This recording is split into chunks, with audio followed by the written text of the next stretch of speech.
madon su kala akita kana matoto mingi soki na kanisi na bamama baezakolanda biso kolani ndenge ambassadeur ya motindami ya président ya république ya angola semaunde autilakisi biso na nzela ya maekili oyo bakendaki na kati ya conférence nationale ya papa simokimbango ye na koloba na ye na monique ya sud-afrique martin motoba pe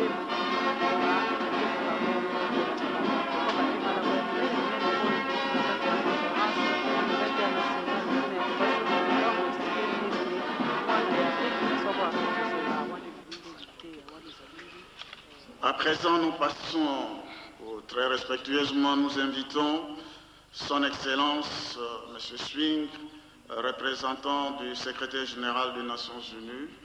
en République démocratique du Congo, à venir prendre la parole.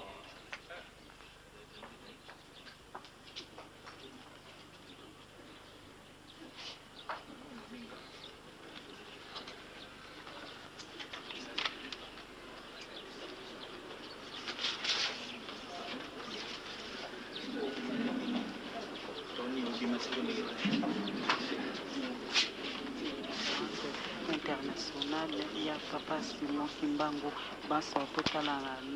tolanda na kimia misi na biso kaka na nzela ya RTNC na bilili po ete tokoka koyoka. Son Excellence, Monsieur le représentant personnel du chef de l'État, Les Excellences, Messieurs les vice-présidents, Son Éminence, le chef spirituel et représentant légal de l'Église kimbanguiste, Les Excellences, Messieurs et Mesdames les ambassadeurs, les membres du gouvernement et du Parlement.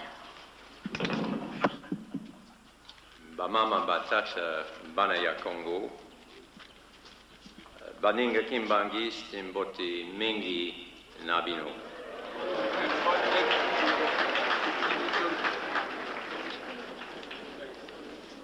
Na informo ya secrétaire général Kofi Annan,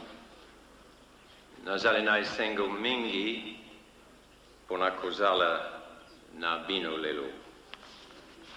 Nazali na sango te, nazali na conseil te. Je suis plutôt la sagesse congolaise qui dit si bien soki mbisi ya ebale ayebisi yo te engando na maladi indimele.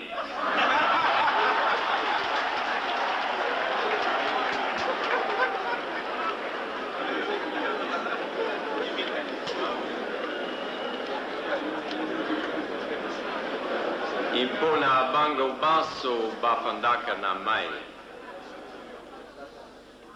C'est-à-dire, nous qui viens loin de ce beau continent, qui viennent ici pour un certain temps, notre première responsabilité, c'est de vous écouter, de vous entendre et d'essayer de vous comprendre, afin de soutenir le désir de tout un peuple qui a trop longtemps, trop souffert.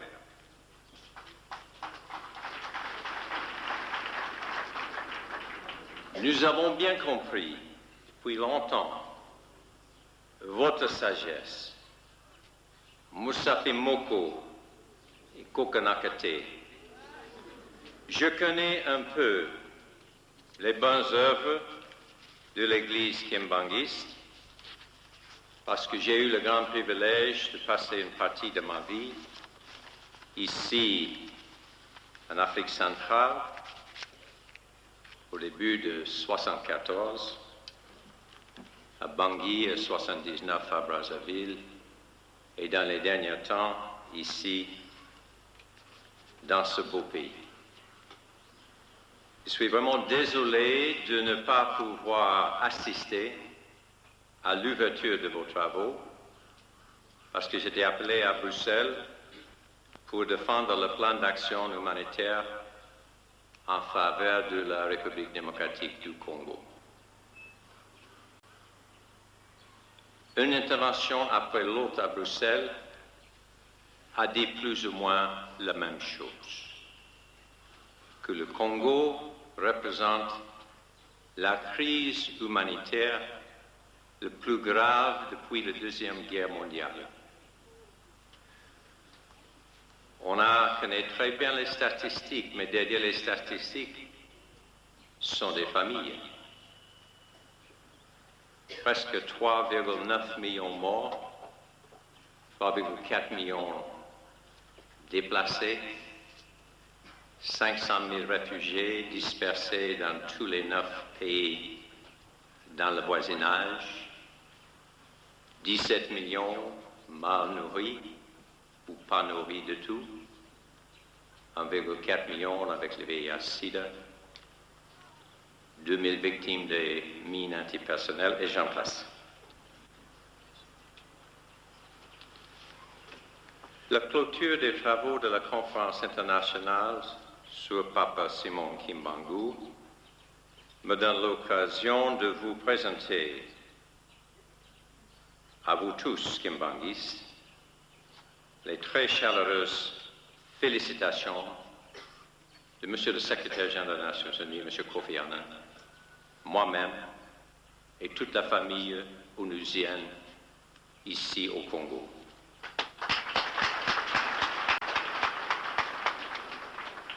Je vous félicite très sincèrement et je vous remercie pour tout ce que vous avez fait, tout ce que vous faites et tout ce que vous allez faire pour le peuple congolais.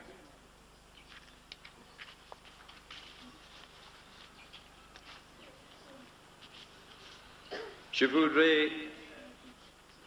pour clôturer mes remarques, résumer 4 points qui me semblent primordiaux au point de vue d'une perspective, bien entendu, très limitée d'un étranger qui vient de loin. Premier point. Selon nos estimations, le peuple congolais a trop souffert et trop longtemps, et je vous ai donné les statistiques. L'ironie cruelle de votre histoire, qui peut être renversée, qui est en train d'être renversée, est qu'un des pays les plus riches en Afrique est devenu un des pays les plus pauvres au monde. Et c'est cela que vous êtes en train de changer avec votre transition. Et je crois que nous, qui sommes vos invités, nous sommes tous très, très inspirés par l'attitude et les actions des Congolais. Quand on considère que malgré le problème des infrastructures, malgré le problème qu'on n'a pas d'élection en presque 45 années, qu'il n'y a pas de recensement depuis 1984, on n'a pas eu de cartes d'identité en mémoire, malgré tout cela, nous sommes venus en masse pour enregistrer 25,6 millions d'électeurs. Et vous avez voté, 2 tiers de ces personnes ont voté et voté massivement oui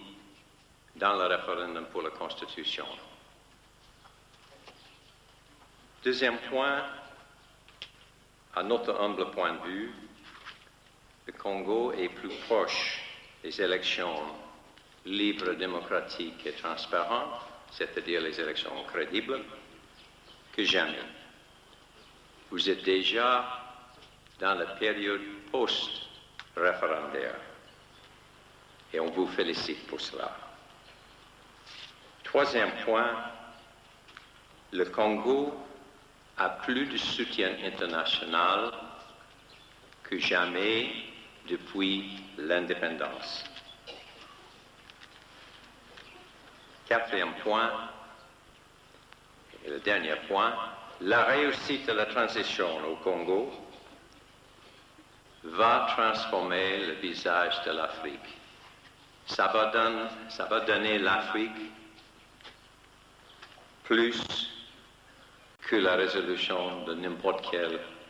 autre crise sur ce grand continent. Je vous dis simplement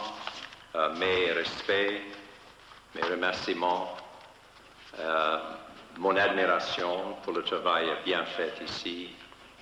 qui était bien souligné par mon collègue Mbasta Mawete. Je vous félicite pour cela et vous souhaitez tous les meilleurs. Et vous avez encore une fois nous rappelé Nzambe à l'Alakate. Merci.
À présent, nous passons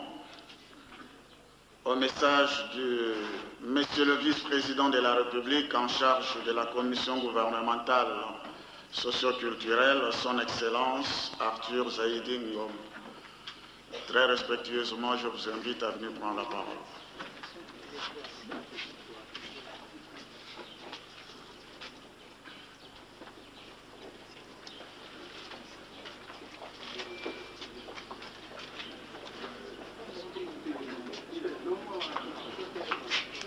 Le micro est à vous.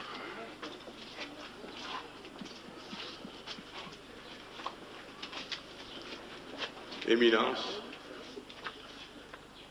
Excellences, distingués invités,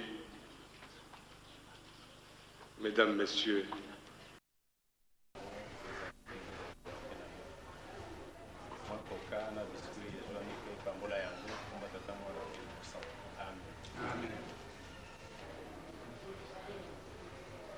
Alekina bonene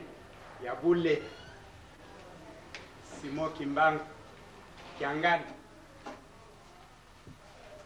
tuzungeli na nzela ya mibale tata alekina bonene ya bule Simo Kimbangu Kiangani tuzungeli mbala ya misatu ya mulimu musantu tata alekina bonene ya bule Simo Kimbangu Kiangani toye lelo pona yo na tina ya lingomba mobimba aba kimbangiste ava tokota na message o toti na kati ya mikanda na sengi nano papa president nimi oyo mokonzi ya bisorek abondela alo baleloba bongo toyebisa yo oyo toye nango oyo bao biso mpe bakonzi bapapa ya Orient Asie batindi awa cette fois-ci règne na yo règne de l'Orient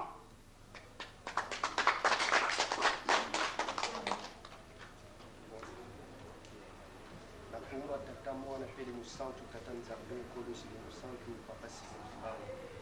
nanga mulu le makinzembo papa kulutu papa fumalongo papa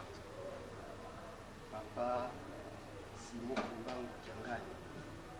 biso bana na yo opesi biso mission toyo papa fumalongo mbala na mbala ozalaki kobelela te kimbangiste esika nyonso ozali zala mwinda obeta piero ode kombo ya papa Simo Kimbangu yeba na mo papa totondi na masumu kotangela biso masumu te parce que bato basalelaka yo baabraham badavid bato ya ndenge na ndenge bamoïse basalaka mpe masumu epai na yo kasi lokola yo oponaki bango mpe olingaki bango olimbisaki bango mpe baakomplir mission na bango na masumu na biso na baunion tokosalaka parce que totondi na mabe tosengi encore une fois limbisa biso papa parce que toza bato mabe tozali na mabunga ya ndenge na ndenge kasi papa oyo ezali 3e génération to 4e génération ya mokili oyo olakaki ke okokata mabe ya bapapa na biso oyo banda na bakoko na biso basalaki suki na bana na 4e génération po te biso tokokosepela na mabota na biso totondi na mabe bilaka oyo otia na kati na bana na yo na mokili satana azali kobungisa ngo bandoki batelemi kopesa bana na biso bandoki kokanga banzela nyonso opaki makila na yo po te kokolimbisa biso parce que masumu ya biso masumu ya batata na biso olimbisa biso po te tozwa bénédiction oye na bandeko parce que na kati ya mosala oyo bopesi biso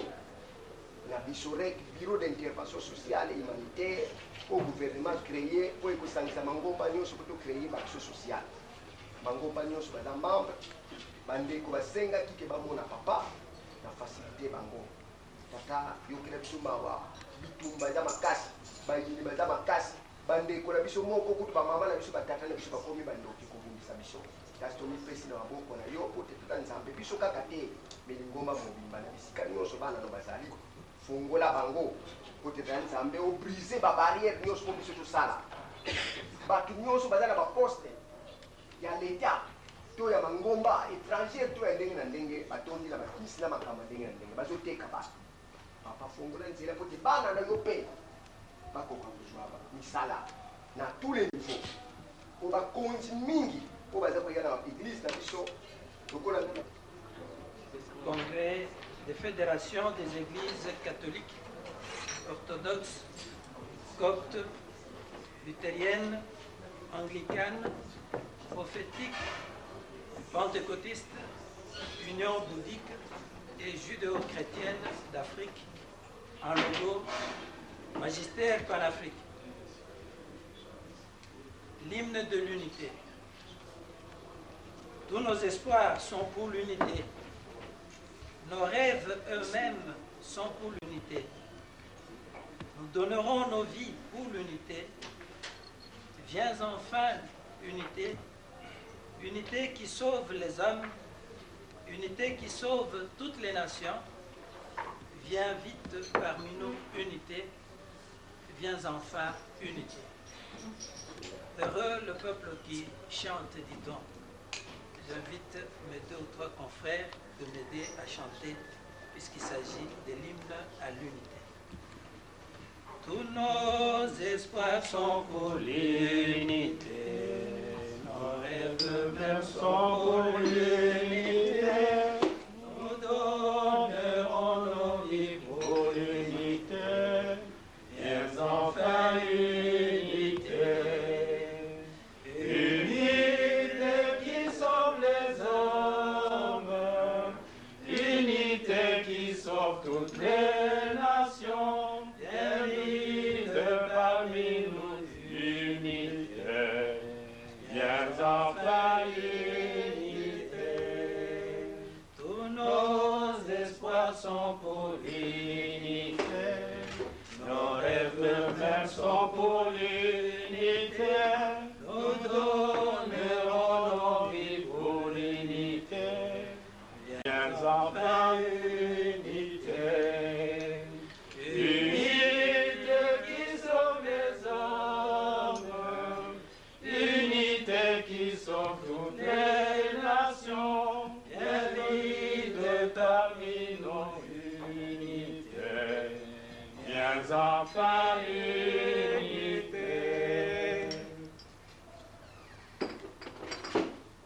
Mot de circonstance du cardinal Noé Ngongo Kitenge,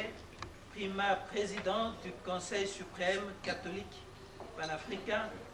de la CONAPEC, la Sainte Confédération et du magistère panafrique adressé ce vendredi 28 septembre 2001 au centre d'accueil de l'église kimbanguiste de Kasavubu à son éminence Papa Simo Kimbangu Kiangani, chef spirituel de l'église kimbanguiste. Éminence, le représentant légal, chef spirituel de l'église kimbanguiste. Révérend président du Collège national. Distingués cadres nationaux et internationaux de l'église kimbanguiste ici présents. Bonjour. Éminence, je tiens la parole au nom du Congrès des fédérations des églises catholiques et orthodoxes, coptes, luthériennes, anglicanes, pentecôtistes, prophétiques, union bouddhique et judéo-chrétienne d'Afrique, dont je suis le président porte-mémoire et père fondateur du magistère panafrique, dont le siège est installé en République démocratique du Congo, sur l'avenue Tchad, numéro 132, Kingombe, en la personne de sa grandeur, Monseigneur Noé Ngongo Kitenge. Permettez-moi de vous présenter la composition de notre organe. J'ai l'insigne honneur de vous présenter au nom du magistère panafrique les 4 grands patriarcats uniques au monde qui constituent l'organe du magistère panafrique. Il s'agit du patriarcat catholique d'Orient, il s'agit du patriarcat catholique d'Occident, il s'agit du patriarcat judéo-chrétien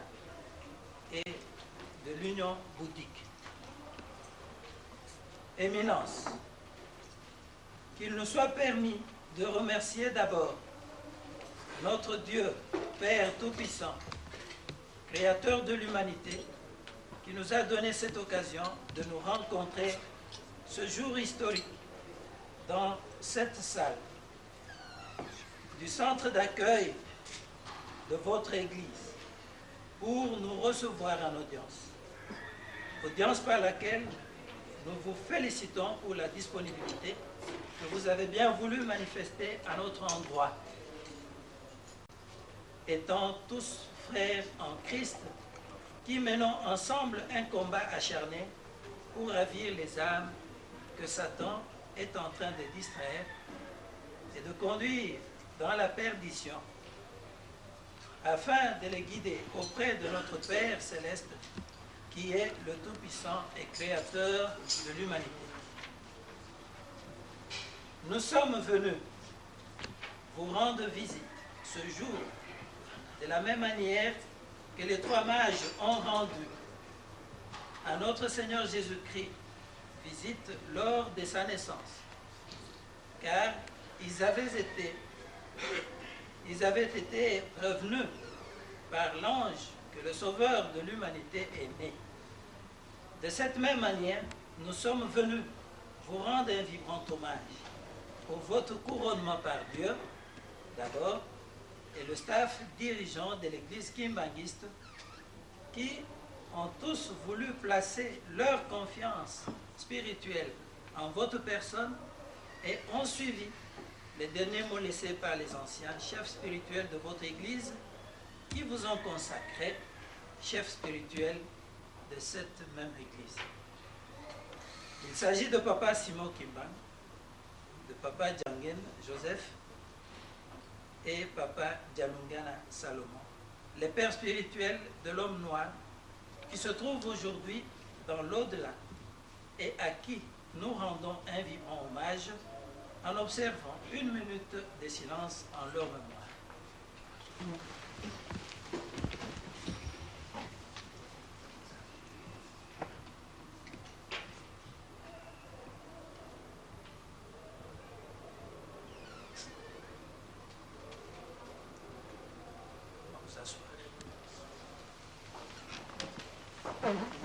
Éminence,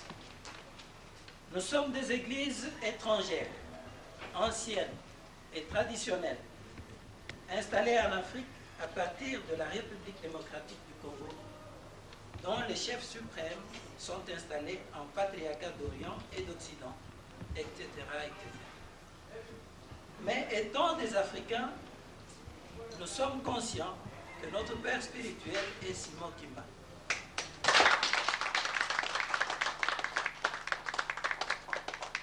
Car il avait prédit que l'homme noir deviendra blanc et le blanc sera noir. Nous voici aujourd'hui atteindre l'accomplissement de cette prophétie. Les cardinaux noirs, les évêques noirs, des titres conférés hier par l'homme blanc et réservés uniquement à l'homme blanc sont assumés aujourd'hui par les natifs de notre pays et de notre continent. C'est pourquoi nous remercions aussi notre frère, le pasteur Nimisita André, président de la Ligue des Églises prophétiques, qui ne cesse de contacter différentes institutions politico-administratives et religieuses par ses conférences sur la personne de Simon Kimbangu, ses œuvres et son Église, afin qu'ils le connaissent et s'appliquent à son œuvre par laquelle l'Afrique et le Congo trouveront le chemin qui facilitera la paix sincère dans notre continent. C'est grâce à cette interpellation que le magistère panafrique se trouve parmi vous ce jour.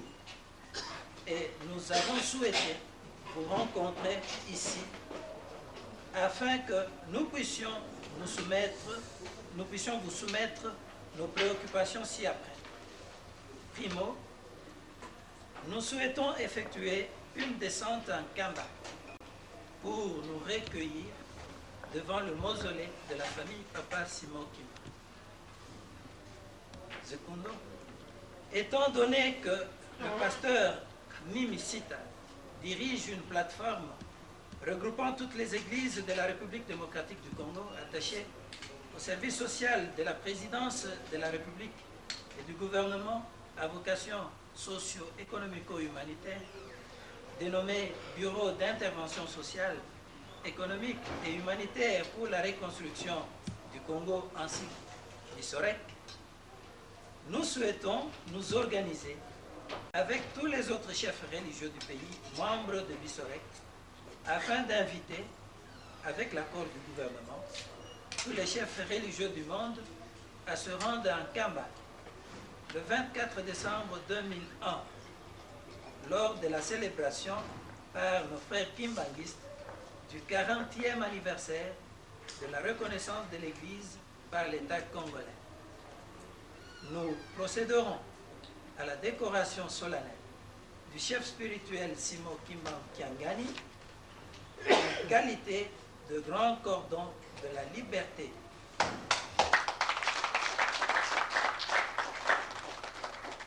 Car le chiffre 40 signifie la séparation d'avec Satan et le retour à l'unité. Nous rendons hommage à notre grand prophète et père spirituel et premier révolutionnaire de l'indépendance de la République démocratique du Congo. Avec votre accord, bien sûr, car nous sommes conscients que l'Église kimbanguiste est l'Église de tous les natifs de l'Afrique et nous sollicitons votre intervention spirituelle par vos prières afin de faire réussir ce programme d'action. Se référant au discours de sa sainteté, le pape Jean-Paul II, en Ouganda, discours qui stipule, je cite, « Dieu est noir, le Seigneur est africain, il se trouve au nord de l'Angola. » Ainsi donc, le nord de l'Angola n'est-il pas la République démocratique du Congo?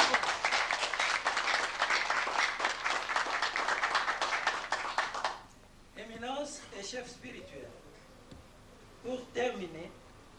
nous vous souhaitons plein succès dans vos activités spirituelles et religieuses. Que Dieu vous bénisse abondamment. Que vive le magistère panafrique. Que vive l'Église kimbanguiste. Que vive l'Afrique et ses saints prophètes. Que vive le prophète Simon Kimba.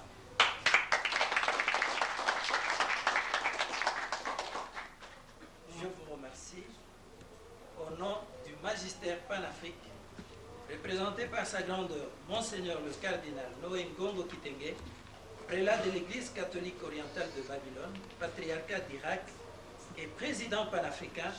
du Conseil des fédérations des églises catholiques, orthodoxes, coptes, luthériennes, anglicanes et judéo-chrétiennes d'Afrique, en logo Magistère panafrique.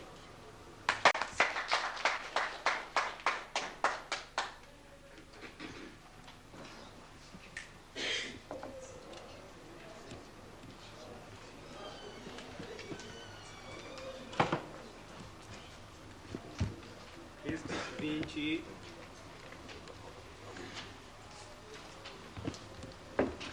Christus regnat. Christus imperas.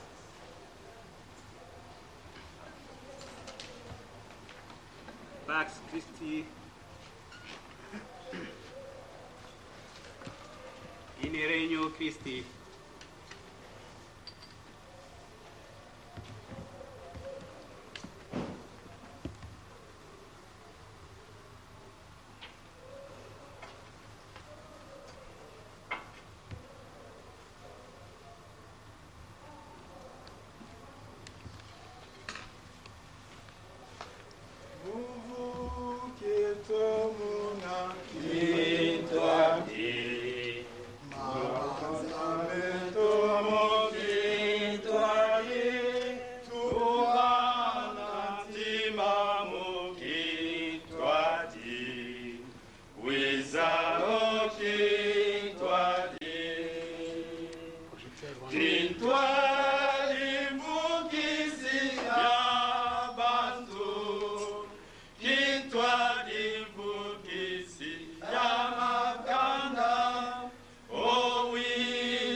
ezalaka mokolo ya pasi tata na biso papa lialonga na kiangani tozali kobenga kolo yesu asalaka accident makila na ye sopanaki wana kobikisa biso nyonso elelo mpe mokolo eponami te bino boya awa toyoka bino biso mpe toyoka pardon biso toyoki bino bino mpe boyoka biso eza boye te Eza boye. likambo yango eza ya kalakala tozalaki kozela yango ntango nango si ekoki etumba toza na yango satana alongwa na banzoto na biso mpe na ndimi na biso tosalela nzambe na solosolo kolonga na biso emonana tozali banganga nzambe tozali koteya po bato babongwana nzambe aza na posa ya milimo na ye ezonga na esika na yango likambo ya nkamba toza kozela bino na monoko ya mboka balobaki ete mopaya oyo amonanaka ndenge wana batandelaka nate biso soki tomoni bino tokofungola banate nyonso totangi esengo nyonso o nzambe alingi bongo et surtout toti nkombo ya tata Simon Kimbangu na liboso eza na ntina monene oye moko alobaki yango ete naye kolongola loposo mwindo na bohumbu loposo mwindo aniokwami mingi nakomi representant na bino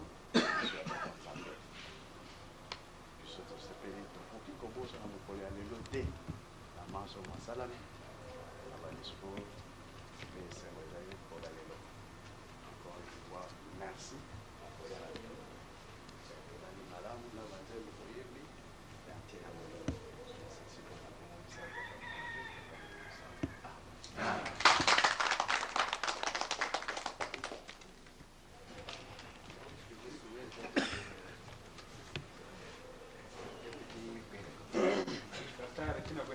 Zaleka mwa priere muke ya kosenga na yo ete kosenga na batata na yo basalisa biso basalisa ngai po groupe ya bakardinaux mosusu badeside babundisa ngai po nini naye kofungula lelo nzela ya orient asie naye kotia na regne na yo basi bamenase nga mpe naza cardinal lokola bango me ya orient ye nayebisi yo mpo oyeba ata eyeli ngai oyeba ke groupe mwa monene ya bakardinaux nde bakobundisa ngai baenemi minene bazwi badisposition minene esengelaki nakoma awa lobilobi nazoyebisa mpe sa sainteté le patriarche bidawide Raphaël Ier na Irak deske ya fwandi bidawide ni koloba mwana ya David ni mwana ya Salomo mwana ya David yebisika touti me esengelaki nayebisa yo yosengela batata na yo babatela mpe ngai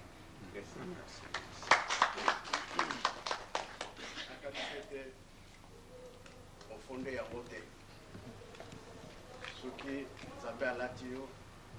ekozalaka bongo mpe moto ya mokili akolongola yango te biso tokobosana yo te na mabondeli na yo biso te kasi tokomela biso ndenge opesi promese oyo etikali ndenge kozala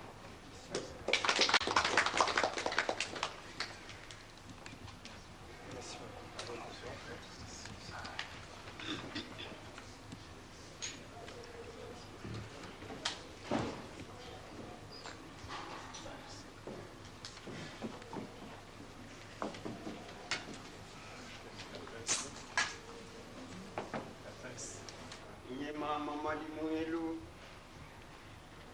iluwati tata wayenda walunda salikyojo 30 kwaina manima kwaina luwati yokulwakalako wasiulilakyo tata wavunda mama wavunda bana babakidisa saluki jakara kya soama tukuma kaka dami na teye dumuki kya soama kansi munangiza tata simule kimbangu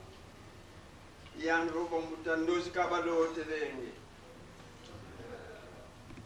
matoko ko kaito mbuka ezinuma bikula uwandinga za swaswani avondinga za zakayana munakuma kya sumo mwana mawola nkaketo adami ye mama Eva idia undinga za kabana nwanka Kiswahili nwanka Kiluba nwanka Kikongo ndinga za mpila mumpila kasi yani bokuna sentwala diantesura za balumuka kutoka mfumote Yesu Kristo diazori ndinga siza wawana siza karaka imosi okade yaga ndinga zode edi bunu pedi mosi kadikala jojo tuzeidio yetone kimbanyi musamu yikumatata nzambi nge kwa kutatila lunga na lunga ni sensamu utsongele manza nkendolo nkendolo itakoke tombuka izi tuzwandila kumbanza ya kinsasa dodokolo utukufikile ndangu talapatata beizidi nani wazaya dio ndio nkutaka na mpila ile ndakala nani aibaki yangu melele salami mukolo oyo mutuna yo pasukaki makila masupanaki banso si bakangani lelo na madimba wana kukanisa mpasi na yo lelo ekomi isengo tata biso na biso kabana yo kabana muntu te manso oyo maloba miawa tika tobumba yango na mitima na biso tosolola yango na baninga mpe oyo batikali bazali na biso ilongo te pamba te mosala na yo imonani kesa biso makanisi pesa biso makanisi pambola maloba siexpre na biso alobi ke moko kaka tata Simoki Mbangu alongoli biso na mikakatano ndenge mwana tata ndenge na kontima azalaki koluba sika nyonso mpusu mwindu ezali mawa te lelo ezali me tomoni ko tokomi penipeni na mayanga ya ndenge oyo libanga oyo babwakaki na bantu batungaka ndako ibandi komonana libanga ya malamu yango tosukisi na nkombo na tata na ya mwana na molimo sana. Amen. Amen. Ceux qui n'ont pas payé leur vie, ça va prendre la photo.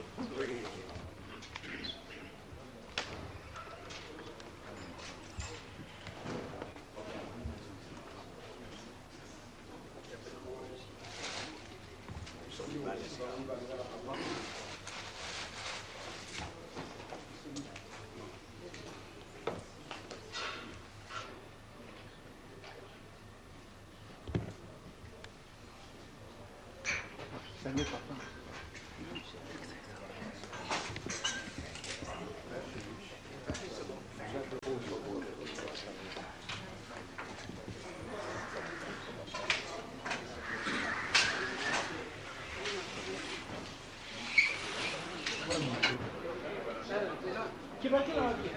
komeli biso awa tolingi kotuna na bato oyo bazali kolanda yo na ntango oyo eloko nini okoki koyebisa bango na ntina ya boyei na bino awa na centre dake kimbangiste. Bandeko na ngai bino bapanzi sango ngonga ebelemi ete bato nyonso bayeba mpe batatola yango bakatoliko baorthodoxe bacopte balitérien baanglican baprophétique bapentecôtiste babouddhiste na bajudéo chrétien bajuif ngonga ebelemi ete bayeba ke tata Simoki Mbangu azali prophète ya Afrique mobimba ya biso banso prophète ya bakatoliko prophète ya baorthodoxe prophète ya bacopte prophète ya balitérien prophète ya baanglican prophète ya baprophétique prophète ya bapentecôtiste prophète ya babouddhiste prophète ya bajudéo chrétien esango monene ya sikoyo nde wana mpo bakonzi na biso bapatriarka na biso bapekisaka biso boloba te ke Simoki Mbangu azali prophète mpo na bino bakongole to bazairwa me boloba te ke aza prophète ya mokili mobimba to prophète ya sainte bible to prophète oyo ayebani na Yesu Masiya epekisami me lelo oyo ngonga ebelemi na mokolo ya lelo biso nyonso tokotatola yango mpe tokoloba ete c'est notre prophète portrait na ye ekozala mpe na bandako na biso ya Nzambe. nini epenza eloko makasi mpenza oyo mpenza etindi bino ete na mokolo mwa lelo bokoma na maloba mpe bosololi na mokonzi abule papa Simoki Mbangu Kengani. mokolo ya lelo maloba minene mpo oyo etindi biso tokoma na esika oyo ezali bumoko kintu adi na bumoko tokolonga bitumba na bumoko tokokoma lingomba ya solo sikoyo ekomi à partir ya lelo lingumba se moko église prophétique d'Afrique nde wana kombo na biso nyonso. Papa, na ntango bamanda kosenga otiaki otombolaki maboko signe wana elakisini na signe wana mpo na kati ya discours yango tolobaki ete lelo toye ndenge ba trois rois mages bakendeki balandaki monzoto bazalaki kolanda monzoto ememai bango tina Bethlehem esika mwana nzambe abotamaki. Lelo mpe toye lolenge moko tolandi mpe monzoto wana ekomisi biso na Bethlehem. Lelo Bethlehem nde Simon Kimbangu kiangani tokuti alali na creche wana tokuti ndeye na kati na ye Yesu Kristo mutu mwindu nde ya solo papa toyebi malamu ete soki mutu atatoli likambo ya mutu mwindu lukola papa Simon Kimbangu azalaka na difficulté kokoso ifo babundisa ye sikoyo bino tuti tolo ete bokolobela yango eske tango bakobanda kolandela bino ete mpona nini bokosala nini na tango wana ya solo bitumba lelo yo bazotia matoi bayeba soko discours yango esalami na mokili ya lelo bazotia matoi mpo bayeba yango soko bayebi ya solo bitumba monene ezobandana na Occident ezoya na ngungo nazoyebisa yo na kanisi basi basumbi mpe baeveke mosusu basumbi bango mpo balandela ngai balandela biso basumbi basango mosusu balandela ngai balandela biso basi basumbi yango na ngungo oyo nazali kosala kasi mpo na biso ndenge otuni tokosala nini tokotikala se na position moko kintu adi bumoko tokolonga bomoko tokolonga na verite oyo tokobanga eloko te bango nde bakobanga.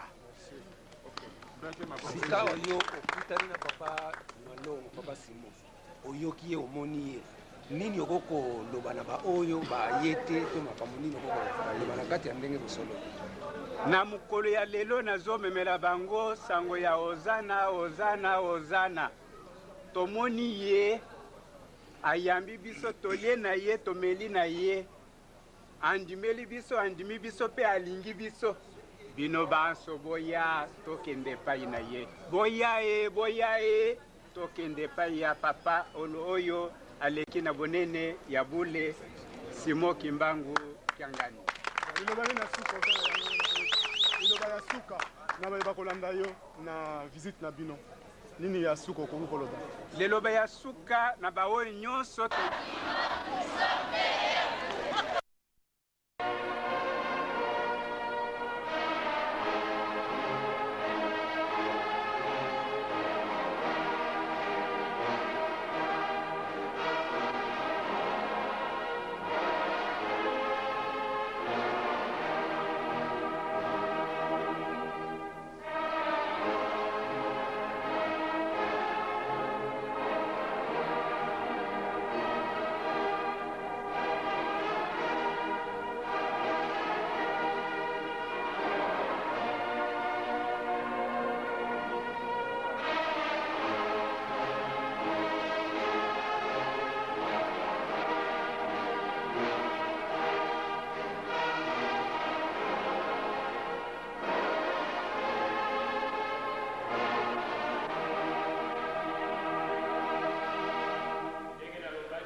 Simon Kimbangu Kiangani, chef spirituel de l'église kimbanguiste et représentant légal. Église kimbanguiste. Yambote napesa mwa maloba ebongi totondo botondi tokotondo nzambe botondi na ndenge akomisi biso na milulu minene mia mibu 15 nsima lia liwa lia papa Simon Kimbangu prophète monene wa mboka mwana mboka wa Afrique mpe wa monde ezali nzambe nde asangisi biso yango wana tokotondo ye botondi ya mibale ebongi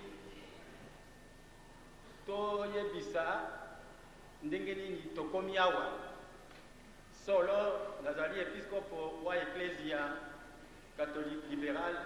omboka Congo mpe nazali episkopo wa yambo wa eklesia catholique libérale o Afrique ya biso ya kati kasi moninga tozali na ye vice général Jean-Marie France Ilunga azali sango wa eklesia copte d'Alexandrie toyei po ya représenter mangumba mabiso te toyei awa bo délégation ya mangumba ebele catholique pentecôtiste luthérienne anglicane prophétique union bouddhique mangumba ezali ebele mosusu bazali koya tosali lisanga linene mpo ya kosalela Afrika tomoni pasi eleki na kontinent ya biso bobe na mboka ya biso Congo te na Afrika tomoni retard monene ezali na Afrika baafrikain pasi eleki mingi mboka ya biso itambola ndenge ya baninga te kontinent ya biso itambola ndenge ya baninga te yango wana elakisi ete tozali na retard sur le plan spirituel église kimbangiste ezali na avance na plan wana yango ebendi biso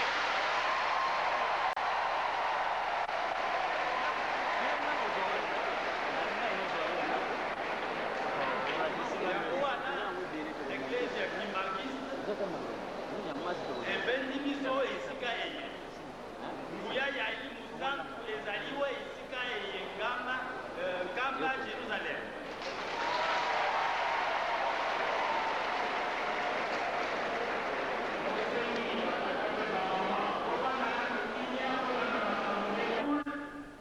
Magister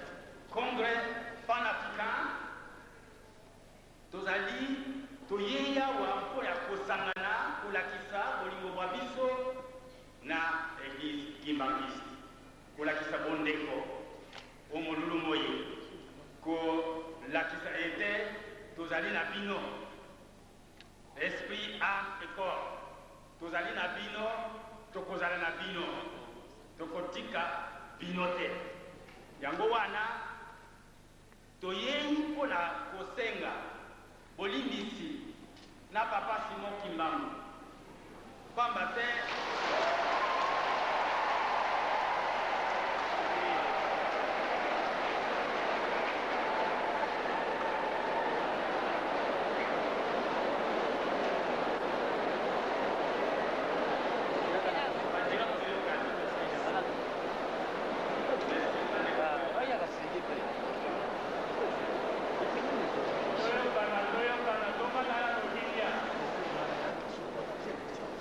lokola mbolokola nkoyi ndenge papa paster aluti koyebisa biso me toyokaka ndenge moko te yango wana ye lokola moto wa yambo awa na Afrique ye amonoki mpe ayokaki mpe atindami na mokonzi Kristo kasi soki bakretien bakristu na bakonzi ya christianisme otango yango bazala solo na bonzambe na bomoko na nzambe na bomoko na kristu oyo atindaki ye mbele bamonoki ete solo yazali ntoma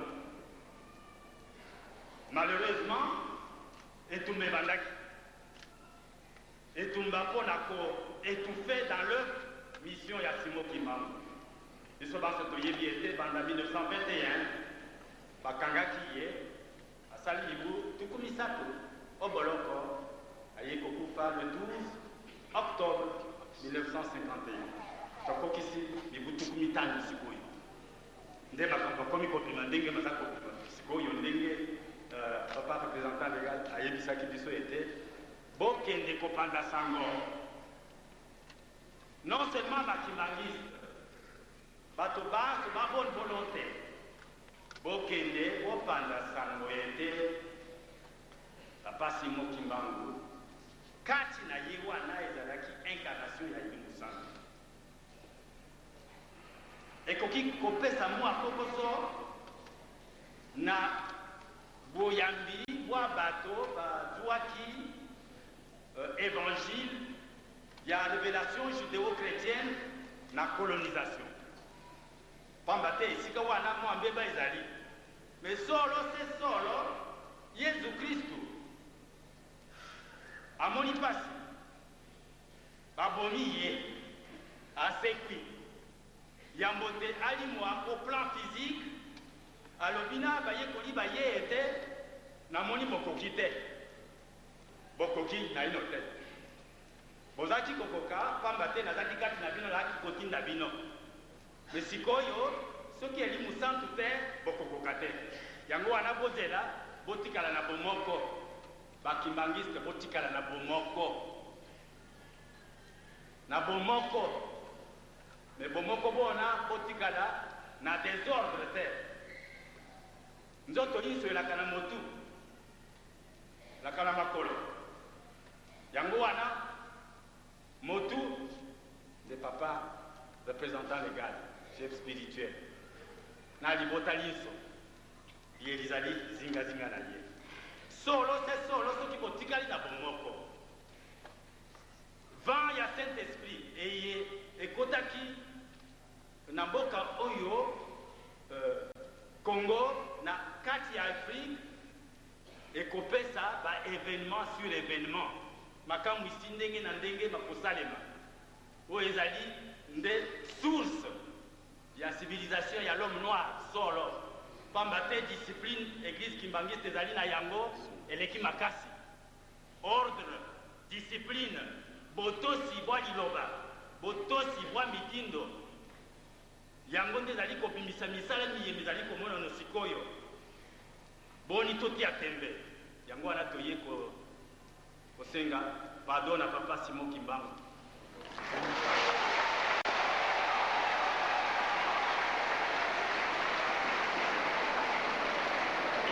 okombo ya baninga ya cour magister congrès panafricain tosengi pardon alimbisa biso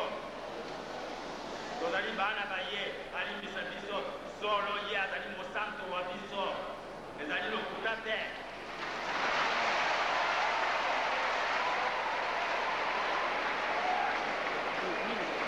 yango wana moto moyindo ayokaka soni kolakisa oyo aye elongi po ezali moyindo akanisi lokola aza moyindo soki batali ye bakomona ye te me ebongi bozala na fierté komilakisa bana ya Simon Kimbangu ezali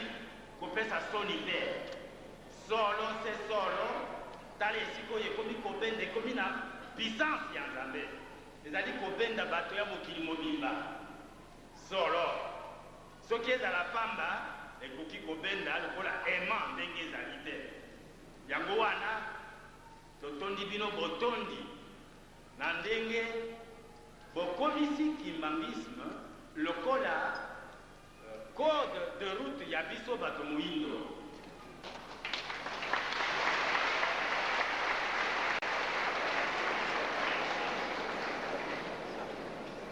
yango wana lokola boti molende bayebisaki biso ndenge ya bafourmi rouge et noir babundaka nsima ya ndako awa balakisi biso karte ya Afrika ndenge ebimi oyo esika wana mais fourmi motani wana ezali Satan œuvre ya Satan boyeba ete Satan alaka libanda te tata alaka na kati mbeba elaka na kati ya moto moto nzambe akela azali na bitumba kati na ye mabe na malamu za kofunza yango wana kati ya lingomba nyinso kati ya nzoto nyinso mbeba elaka na kati bosantu bolaka na kati tikete mateya bali kopesa bino makoka komatisa misalami ya molimo likolo misalami ya nzoto mikweyaka moke moke kimbangisa alingaka ekoko te alingaka lokuta te alingaka moyibi te kimbangisa alaka esengo asalisaka alingaka misala yango wana makambo manso baza komona na polele boye bongo christianisme ya hypocrisie oyo ya oza célibataire nzokande obala na kutu oyo ya ozalaka na mwasi moko nzokande baza misato oyo ya kotongono ntango nyonso oyo ya makambo ndenge na ndenge solo soki ozali kimbangiste yo okobimisa nzoto mpe molimo mwa yo na makambo mana manso yango wana natondi bino botondi mpe nasengi bino okombo ya full magister congrès panafricaine ke boyeba ete ekozala bino na likambo toza na bino tokosenga mpe esika wapi biso mpe tokolinga kolakisa na baninga ete tozali na bomoko na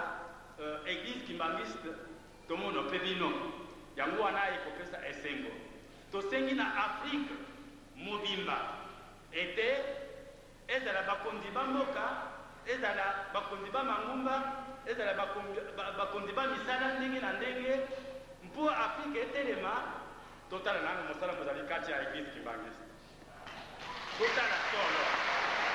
soki totali malamu mpenza bango balakisi biso ndakisa yango ezali lokola ndakisa solo tozaki kotiola tobandaki na kotiola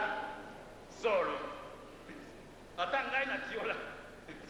me soki ngai namona ngai moko na 1986 au centre d'accueil kimbangiste papa simo kimbango abimeli ngai te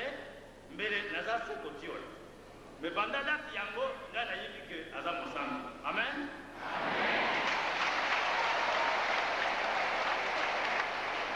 yango wana accueil yango wana topesi melesi mingi na église kimbangiste mpo na réalisation monene kendolo pamba te bandeko baye bazali na mboka mipaya ekomona bango esika oyo ndenge balinga misato wana baza komona yango esengo ezali kobima o mitema ya bango tokoki kokoka yango te pamba te bamoni ete balingi bango mboka ya bango ezali appel ezali lanse na baninga baye bazali mosika yango wana mama choice alobi tokozonga tozongi me boyamba biso na bafaiblesse ya biso mpe na makasi ma biso totonga mboka totonga continent okombo ya kristu amen merci mingi